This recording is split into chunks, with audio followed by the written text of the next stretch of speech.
I want you to notice how two areas that are being monitored in the Atlantic both have a little X marking, meaning there is a cluster of storms that we're able to observe and watch.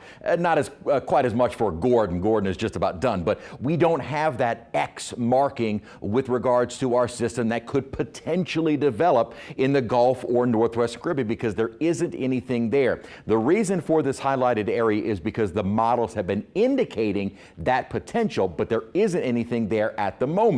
What we do have is kind of thunderstorms all across the region. This is that Central American gyre. So the big question is going to be, what, if any of these areas of thunderstorms, where they develop and where do they go? Is it possible that this area never actually evolves and maybe it's a little bit something that's more in the Eastern Pacific? Absolutely.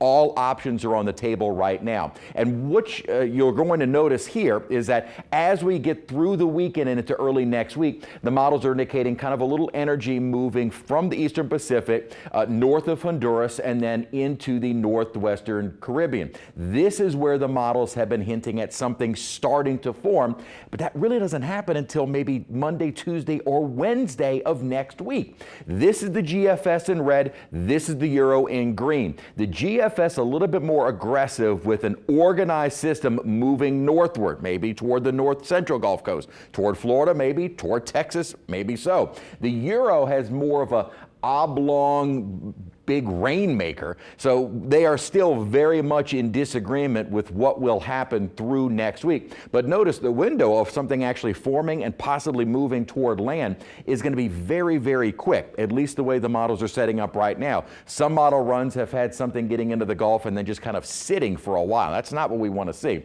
What the models are picking up on is this. We currently have kind of this elongated trough off the East Coast that extends all the way down to the Yucatan.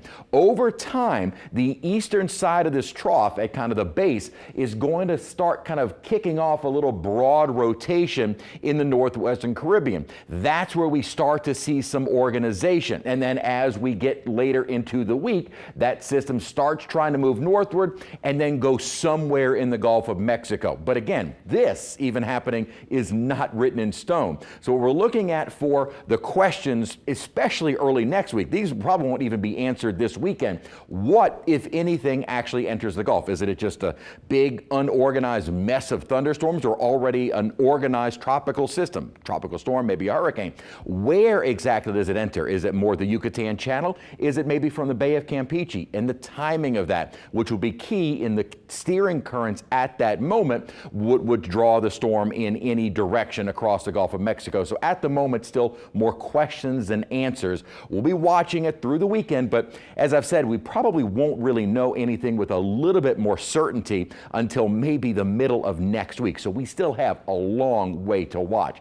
What's, I guess, a little bit more disheartening with folks is that if something does try and organize Tuesday or Wednesday, it may be moving on land by Friday. So that window is going to be close. So I would have maybe just the semblance of preparations this weekend. But again, it may be nothing. We've only had a few showers that are down along our coastline at the moment. Most of us have been under sunny skies all day long today, and that's allowing for the temperatures to get pretty warm, but a nicer afternoon. Dew points have been hovering upper 60s and lower 70s, so this, what we're experiencing now, is the less muggy air that we were talking about. Today's high got up to 92 degrees, normally 88, but records are in the mid-90s, so it could be hotter. Still in the 90s across the board, but not much in the way of rain, and not much in the way of rain over the coming days. As mentioned, dew points, this may be about as low as they're going to get as the drier air has been kind of settling south, but not expecting it to really get much lower through the course of the weekend. But with this ridge of high pressure building in, expect those high temperatures to stay in the low 90s. As we head into next week, again, maybe starting to get an idea toward Monday through Wednesday of what, if anything, actually forms. So kind of a big question mark with the end of our forecast as to what actually happens, if anything, down in the Gulf.